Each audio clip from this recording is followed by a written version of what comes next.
Okay, it's been a while. I've been busy doing bits and pieces, but I thought I'd join in some of the recommendations that are doing the rounds at the moment for what to buy during the Unity May sale. And I want to talk about GPU Instancer.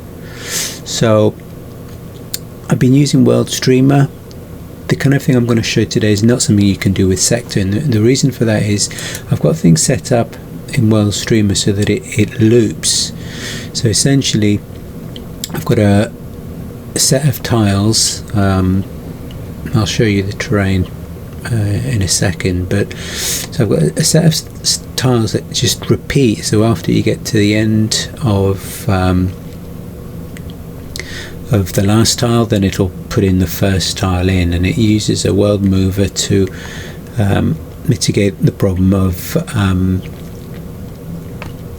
floating point accuracy, where physics, graphics, things start to go wrong once you start to kind of get beyond, well, depending who you listen to, 5k or 10k.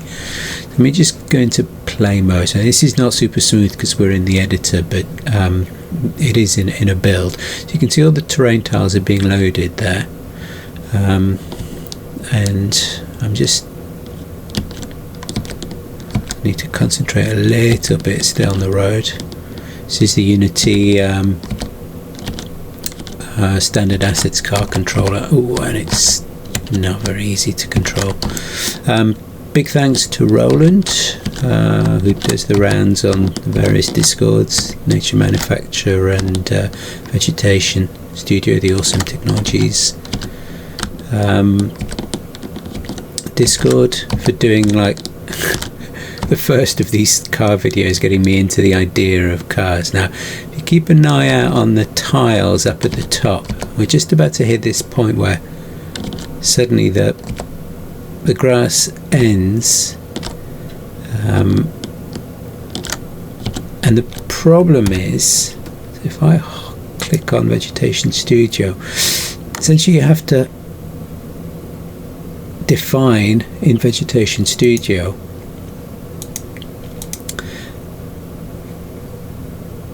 an area, and that's one of the prerequisites for streaming and multi-tile streaming in Vegetation Studio, is you have to kind of define what the extent is. So yes, I could make this bigger and you would keep, having vegetation for longer, but the problem is eventually it will use the world mover to move these tiles outside of the range, and the range doesn't move. So being in touch obviously with the developer, I was trying to get it to work. He's super helpful. I'm sure there's a way to do it. You'd have to do a lot of extra coding to essentially reset this calculation. So doable, but not out of the box. I expect that's probably the best way to say it. But thankfully there's another package, which is the one that I want to talk about today, which is GPU Instancer, which is very similar to Vegetation Studio as far as the rendering side of things. So it has none of the biomes, none of the texture rules that you can apply. That part of Vegetation Studio, which is great, don't get me wrong, it is not present in GPU Instancer. But what GPU Instancer does is it instances all your vegetation entries and any other objects that you decide to instance on the GPU. And I have to say, they're both great tools to have in your toolbox in an instance like this where you want to stream and have an infinite looping terrain. GPU instance is the only way that you could easily do it. So let me show you how easy it is to set up and how it works in a similar setup. So before I get on to GPU instance, let me show you essentially the setup for Vegetation Studio, in case you're interested in seeing kind of how the original scene was done. And you can see I've selected Vegetation Studio Pro, and this is the scene that I've essentially created all of the scene splits in World Streamer, and it's, I go and you can see the repeat, the actual original terrain is repeated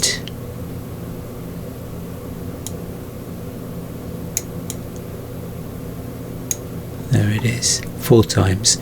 So that's the original terrain. I just copied it over, you know, literally just copied the tiles, and then I split it into 4s. So it's important when you're doing a repeat in World Streamer that you need enough of a number of repeats around your, essentially the bit that you're loading. So you need, I think it's at least twice what your loading range is.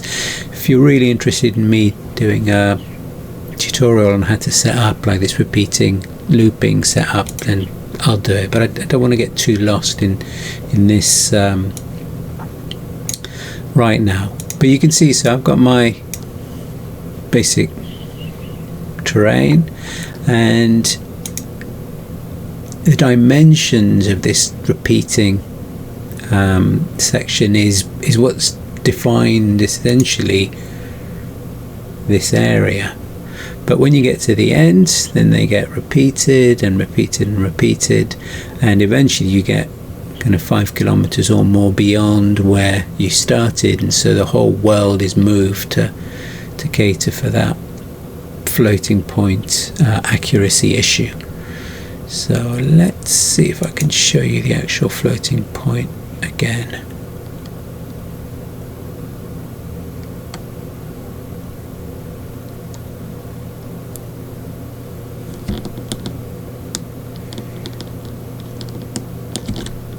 I've muted the audio. I should turn it on for added realism, but hey. So yeah, with Vegetation Studio you can get a better idea what the actual terrains are doing, and how we initially move outside of the, oh, I've got to concentrate on the driving, how you, whoa, okay, same spot I think, okay, back on the road.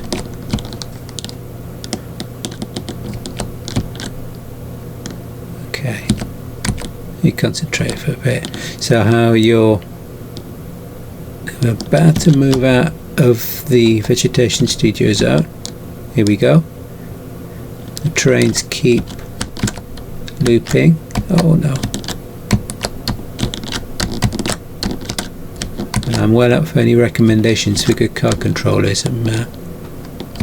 Okay, so here we go. I think there it is. It's just jumped. That's the world mover, the world streamer world mover doing its thing. So it's essentially reset the world location. Suddenly we're back inside what should be the Vegetation Studio range, but no, the vegetation doesn't get rendered. Okay.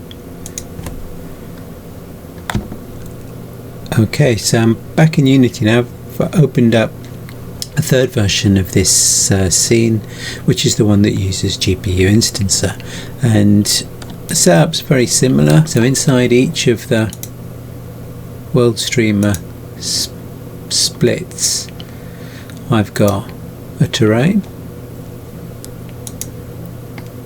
Where is it? Up there.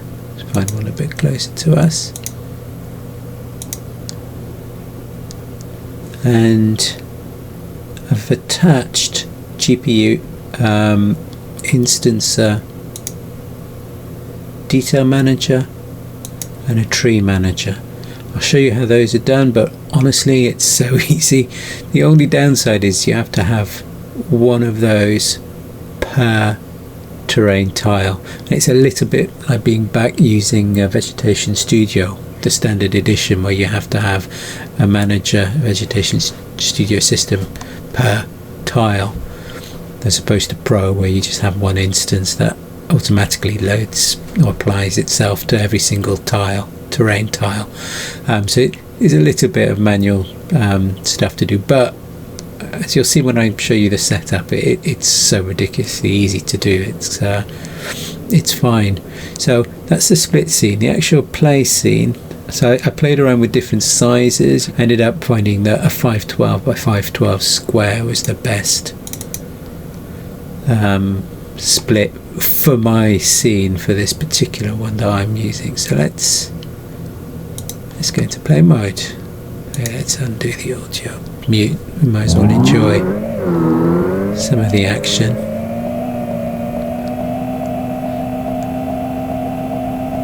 Oh, so they're not added to, so I can see the error in that. So I'm loading up possibly build settings. I've been doing some other work in this project. Actually, the other one is just another GPU instance, so that's the one I can show you how to do the setup. So World Streamer, you need obviously your play scene, and then you need all of the different scenes for the different layers, streamers. So we're good. That should appear now. Okay. And again, we're in the editor, but hey, look at how lovely and lush that is.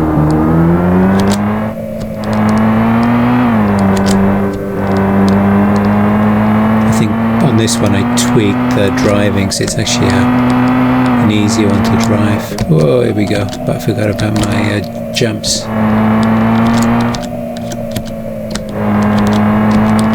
And this will just go on indefinitely.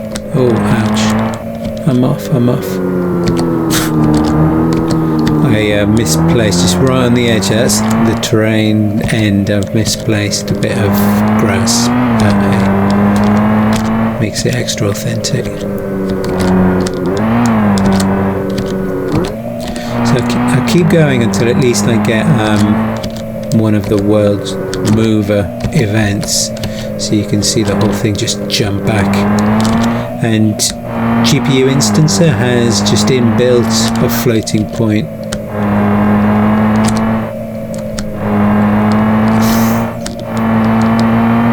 thing that just means, oh, that jump gets me every time.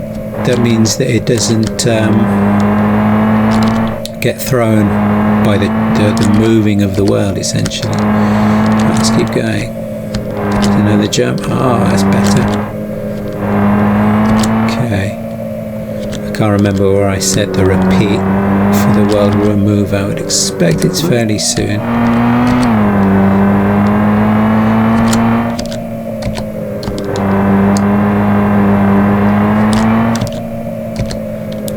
Gotta be next tile, So I'm now, like you can see top right, player position. I'm about 3,000 kilometers from where I started, or 3,000 units.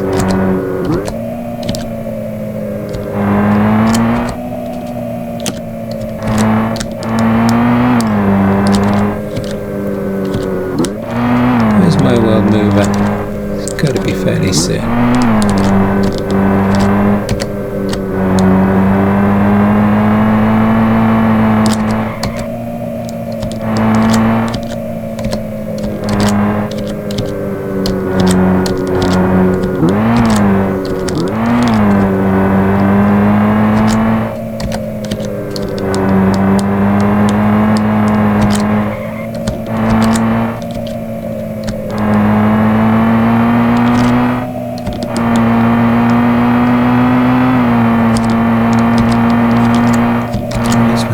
Getting a bit better. Oh, just as I say that, ouch.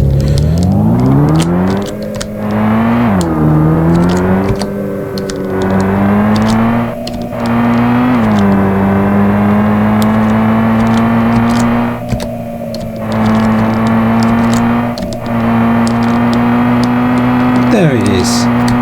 All right. So the world mover bit.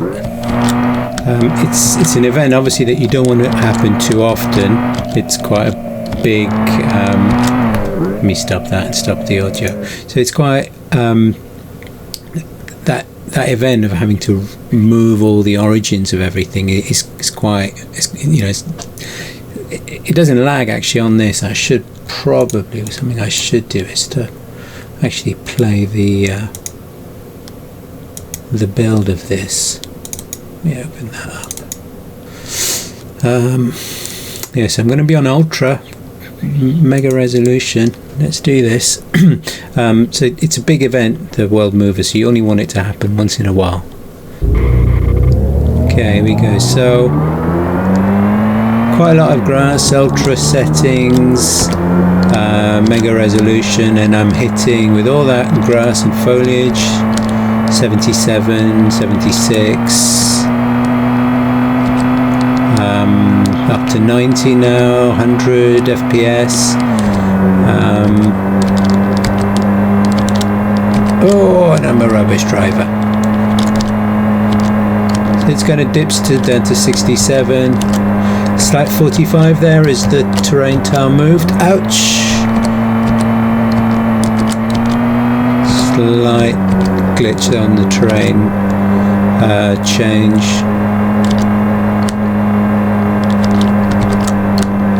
Let's do another terrain. See if I can do a little bit more.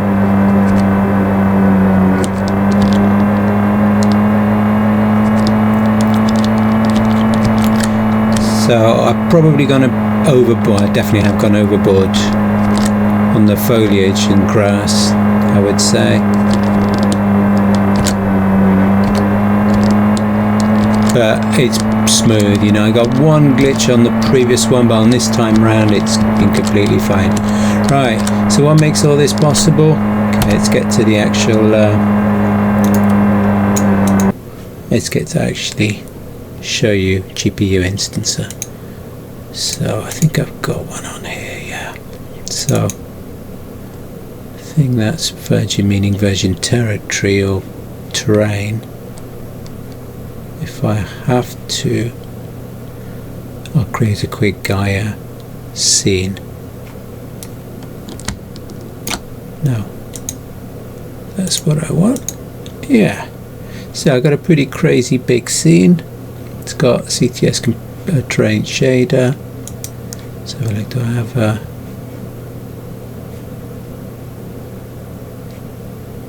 player? No, it's just literally just a scene. Okay, so let's get rid of that. Control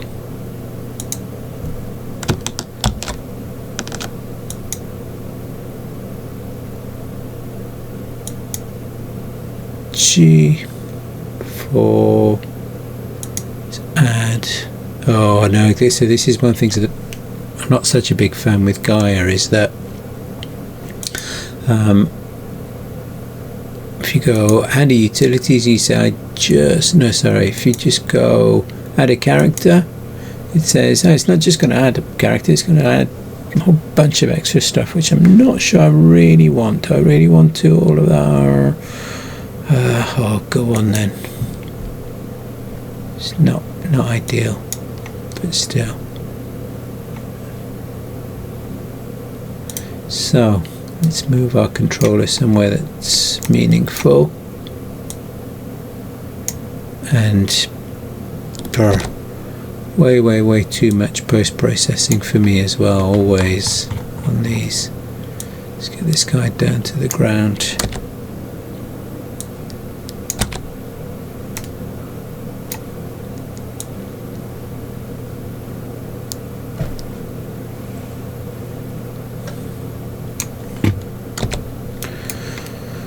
Okay, we made it. So not the best terrain ever made, not the nicest textures ever made, but it'll give you a feel for, just making sure that I'm on the right, that's it. So what have we got? A terrain. Oh, let me tweak that.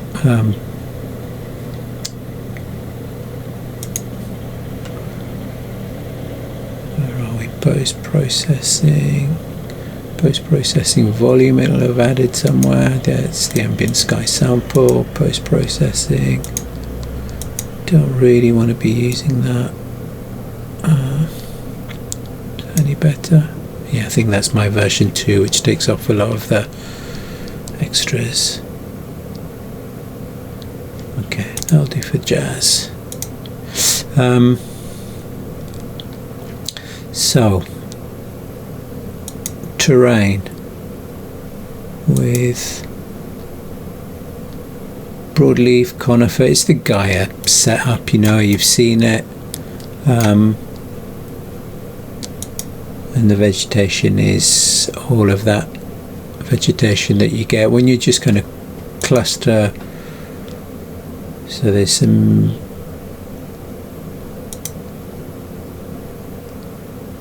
trying to think if you can see, there's probably somewhere a kind of a way to visualize exactly how many have been active rules, inactive rules, how many have been spawned.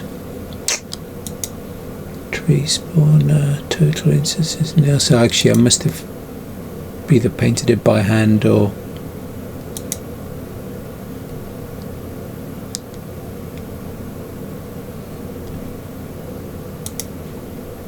okay, so you got, yes, I haven't done the trees. I must have done either separately, total tree.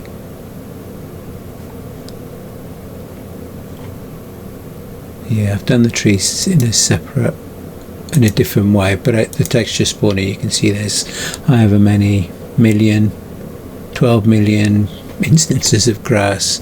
And how big is the terrain? Oh, it's 8K, right, so bit overkill and a bit crazy, and probably this is like, this would be a good case for using sector, for example.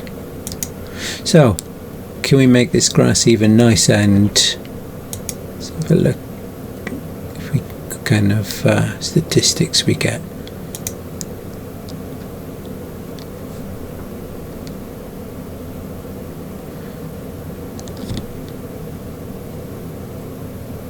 So 205, 186, 176. Oh, let me take off that head bobber.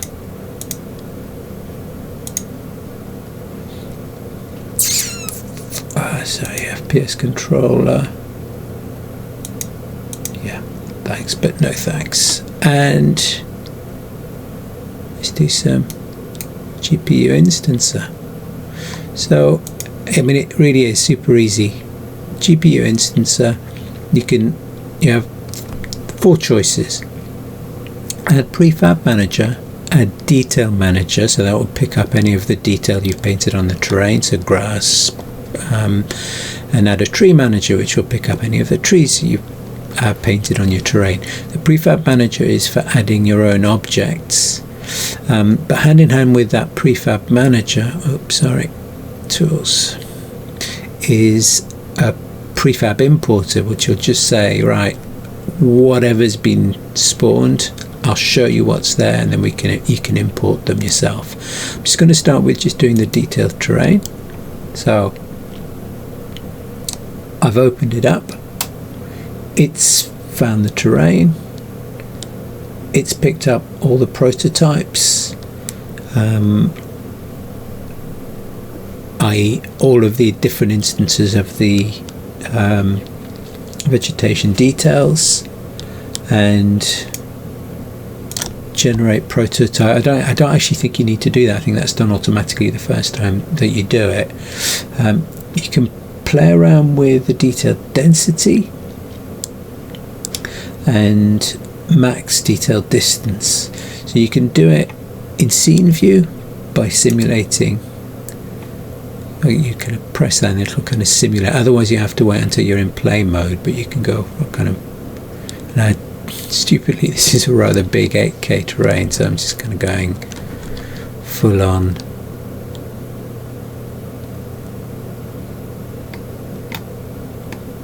Here we go. Hang on, I'm trying to make it a little bit bigger. So you can see it's more lush than we had, and I can increase it. The distance you can change. So I'm going quite a long way in the distance actually. Don't know if that makes things a little bit better to see. So you can see it kind of going off into the distance. And I mean, this is pretty crazy amount of everything. Now you can also make these changes, some distance. It has a frustum culling. You can alter the detail scale to give it variation, choose how many quads are added, so it picks up on the flat detail and adds. You can see I've just defaulting to 2 quads, so you can see that classic kind of cross on the grass. And you can change the density, so down from the maximum you've got set. So you could say, actually these ones I just want to slightly fewer of them, so you would turn off the density on that. You can give the foliage nice changes in color, so you can, you know, kind of go a bit crazy if you want. Don't know which one I'm affecting, or this one. Let's go and see if that.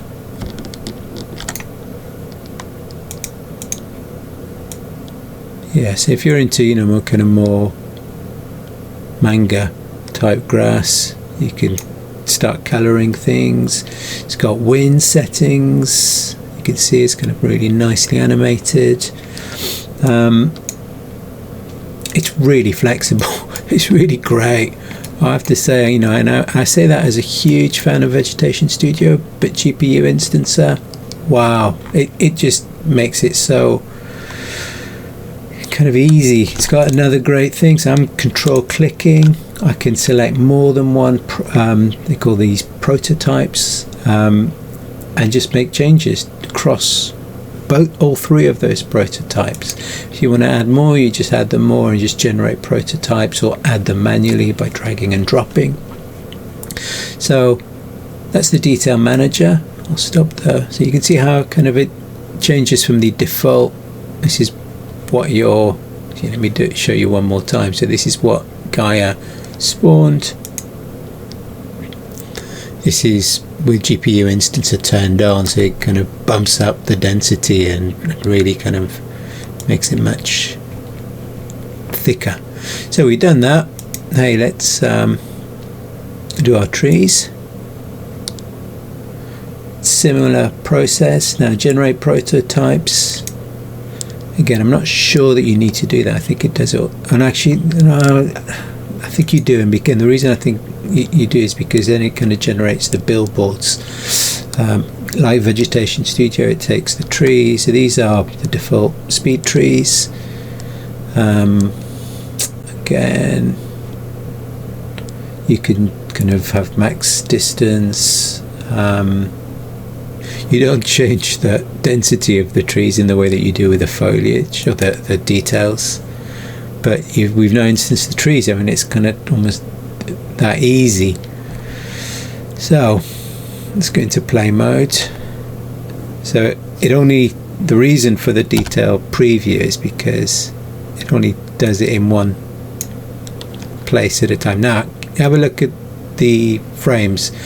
Well, what did we have before? 176. We're now up to 390, 380, and more lush ground, a longer rendering distance, trees loading as you would expect. Not really nice fading on the tree billboards.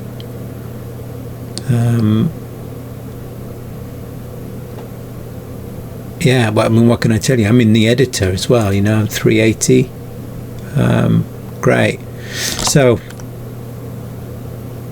if you're not sold, I don't know how else to sell it to you. It's kind of, you're going to buy one thing during the if you're going to buy one thing during the Unity May sale, honestly do yourself a favor and pick up GPU Instancer. It's a brilliant tool to have in your toolbox. It's not going to be a replacement for Vegetation Studio if you're really into the biomes and the procedural placement.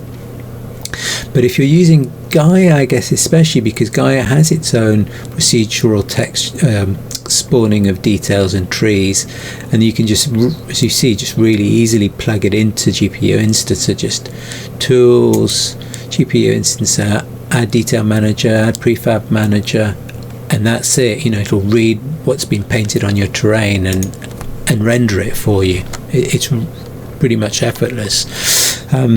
It also has, so let's do a quick GameObject spawner.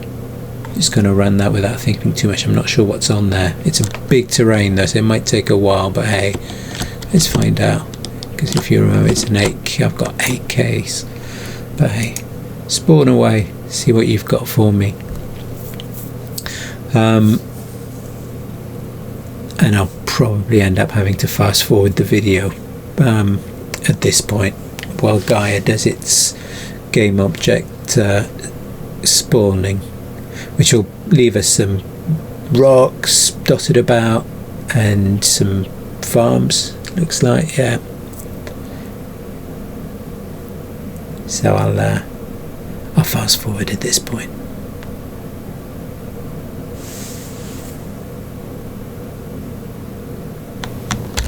Okay, so I've managed to spawn a bunch of game objects, which is kind of making Unity crawl a little bit. So you remember, it's an 8K terrain,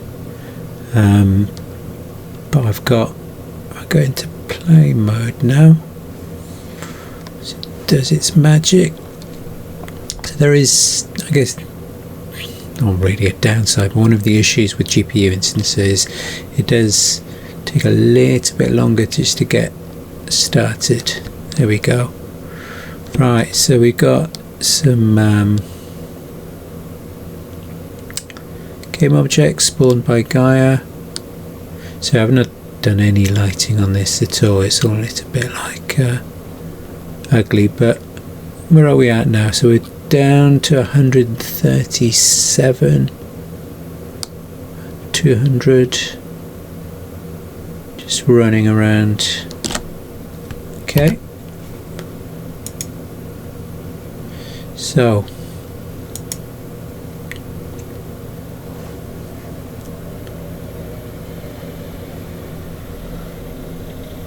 GPU Instancer, show prefab importer. Now when you first click, if you've got a lot of game objects in the scene, it takes a little while to show.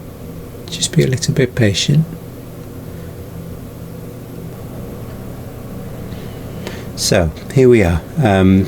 The GPU instance of scene prefab importer pops up. It does take a while. I think on this scene it took about 20 minutes, half an hour. To be honest, I just walked away and have come back and have found it just appeared. I'm not exactly sure how long it took, but during that time it looks as if Unity's hung, you know, but just give it time. I'll get in touch with the developer and ask if there can be some kind of a progress bar showing, because yeah, it does feel a bit odd at the time, but it's amazing what it does. So it's essentially, it's going through, working out how many instances of each prefab. ROG3 loaded prefab has 6,000 instances. There's a fence crossing piece, 5,000, and then you can select either all of them or obviously none. But what's really useful is you can set a kind of a limit. So if there are more than 33, select those. So in fact, one is 17. Now the recommendation is GPU instancing is really only good if there are lots of instances of the item.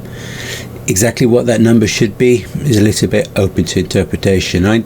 Depending on the scene, probably go 25 and over, but in this case I can see what, you know, there are 35 Gaia houses, 17 Gaia houses 4, so I don't think we need those, but 40 maybe, hard to tell, but definitely anything over 100 I think is well worth. So those are houses. Okay, then maybe let's not instance the houses, but then having said that, hey, I'll stick with I'll go 35 and up. Yeah, no, go on. I'll go with my initial kind of feeling of 33 and over. And then once you've decided, once you've selected the ones you do, just click on the green import selected prefabs. So it's just adding a script to each of those to make it work with GPU Instancer.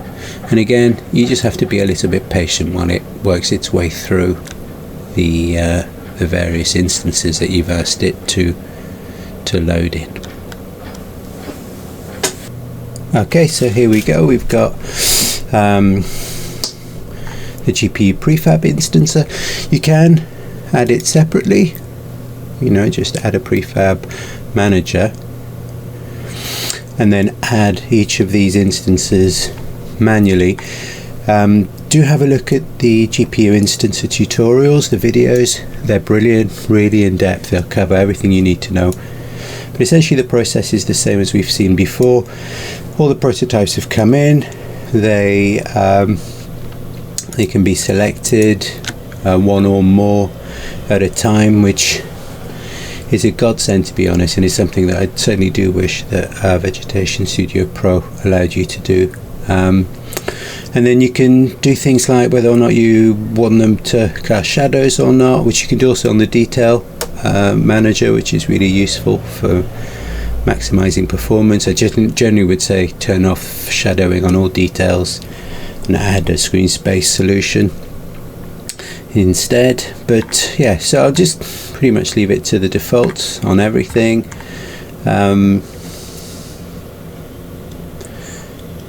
Showing me which ones I've got selected.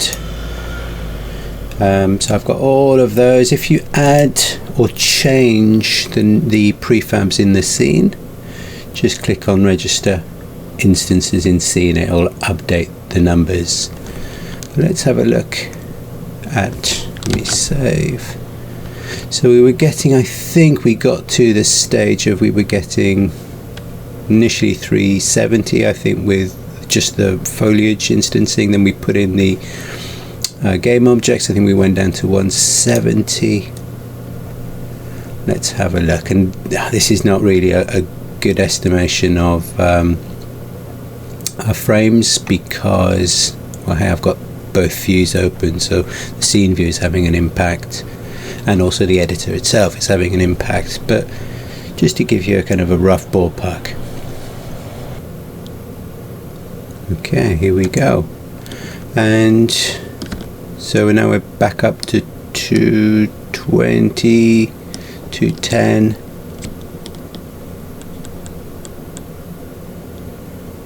If we can go, yeah, so 238. So we've gained like, I'd say 50 slight dips at various stages. Obviously, so it's got a culling solution. Now we're hitting the houses, 216.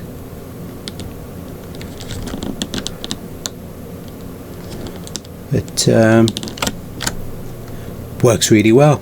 Highly recommend it. So all of these are being instanced on the GPU.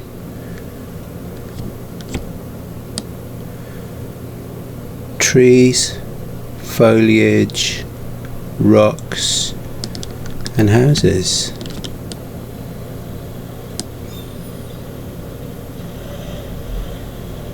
There you are. So my tip for the assets to store sale, it's really cheap at half price. I mean, you're getting a real bargain, and I would highly recommend that you treat yourself.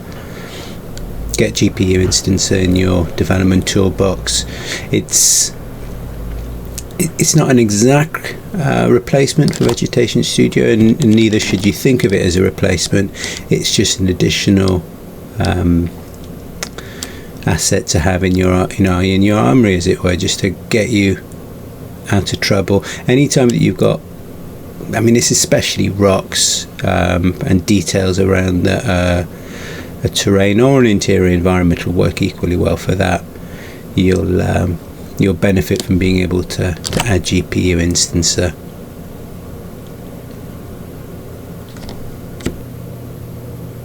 Now, just because I'm a bit of a perfectionist, I can't leave it unfinished really. So I talked about how I'm just going to essentially do a build and add some shadowing on this. I talked about how you can select all of these. It's shadow casting, so that's unticked. That's good. That's what I want. And you can kind of see it in the scene anyway. There's no shadows being cast by these details.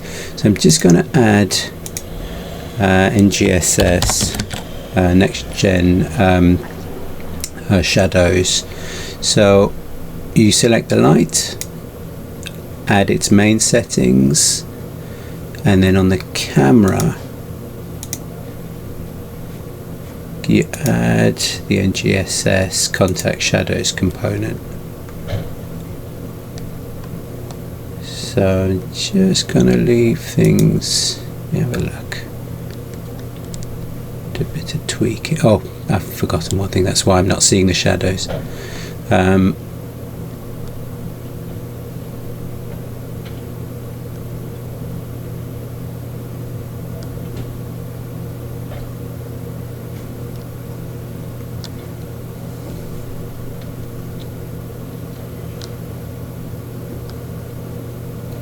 So the thing that's missing is I need to pull my light into the actual shadow light. Here we go, now you can see the contact shadow. So that's just the bog standard default. Now let's turn it on and off so you can see the difference. I'm gonna try to get a good view. Right, without contact shadows, with contact shadows, and you can, you know, play around with slightly fewer samples to make it lighter. The scale, I tend to slightly soften things, but it's more obvious when you're looking kind of at somewhere where there's only a little bit of grass and you can see it kind of standing out. So I mean, I think probably quite, I've got a harsh light anyway, and I haven't baked my lighting, but you can see it's kind of bringing in this kind of lovely depth. Let me turn it on and off again for you. Without, with, and let's have a look. 244 with, 250, 270, 250. So that's the hit. You know, there's always going to be a hit of some sort, but whether or not you feel that that's worth it, I would say it is.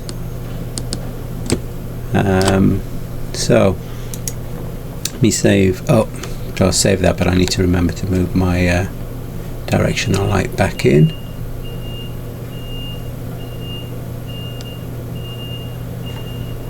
And I did make some changes. Okay, so I'll leave it to the default, so that's fine. I think I just going to pull down the rays a little bit and the sample width and just soften things up a little bit more. So save that, and then let's do a build. Okay, so I've added a frame counter to the scene, going at full resolution, ultra. Let's have a look at what we've got. And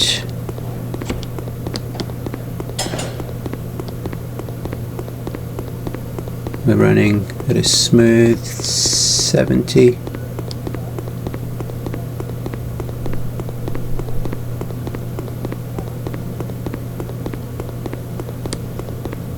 With my not very well lit scene, but nice lush grass.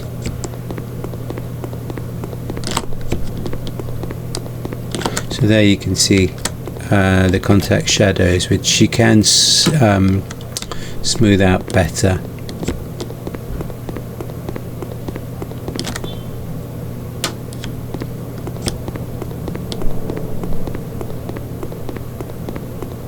Lovely.